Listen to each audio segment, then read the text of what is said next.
ભરૂચના હાસોદ તાલુકામાં આવેલી પંડવાઈ શ્રી ખેડૂત સહકારી ખાંડ ઉદ્યોગ મંડળીની ચૂંટણીમાં રાજ્યના જળસંપત્તિ મંત્રી ઈશ્વરસિંહ પટેલની આગેવાની હેઠળની સહકાર પેનલે ચૂંટણી પૂર્વે જ મોટો વિજય મેળવ્યો છે. કુલ 16 ઝોન પૈકી 14 ઝોનમાં સહકાર પેનલના ઉમેદવારો બિનહરીફ વિજેતા જાહેર થયા છે. 14 બેઠકો બિનહરીફ થતાં સહકાર પેનલના સમર્થકોમાં ભારે ઉત્સાહ જોવા મળ્યો હતો. ગાંધીનગરથી પંડવાઈ સુગર ફેક્ટરી ખાતે મંત્રી ઈશ્વરસિંહ પટેલ પહોંચતા સમર્થકોએ ફટાકડા ફોડી વિજયોત્સવ મનાવ્યો હતો. સહકારી ક્ષેત્રના આગેવાનો અને કાર્યકરોએ મંત્રી ઈશ્વરસિંહ પટેલ અને સુગર ફેક્ટરીના વાઇસ ચેરમેન અનિલ પટેલને ફૂલહાર પહેરાવી જીતની શુભેચ્છા પાઠવી હતી.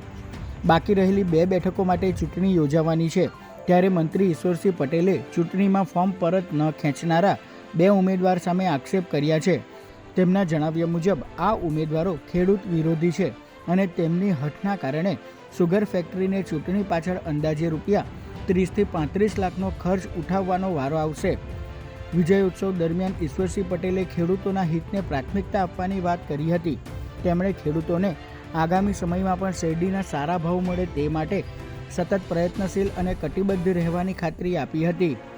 8મી સપ્ટેમ્બરે જે ખેડૂત સહકારી ખાંડ ઉદ્યોગ મંડળી લિમિટેડનું જે ઇલેક્શન હતું અને એના અંદર સામાન્ય વ્યક્તિઓમાં ફોર્મ ભર્યા હતા, ત્યારે 14 જેટલી સીટો અમારી બિનહરીફ થઈ. ત્યારે એ જેટલા બી હરીફો હતા, હરીફોએ જે સહકાર આપીને જે ફોર્મો ખેંચ્યા, ત્યારે એમનો પણ આ તબક્કે આભાર માનું છું.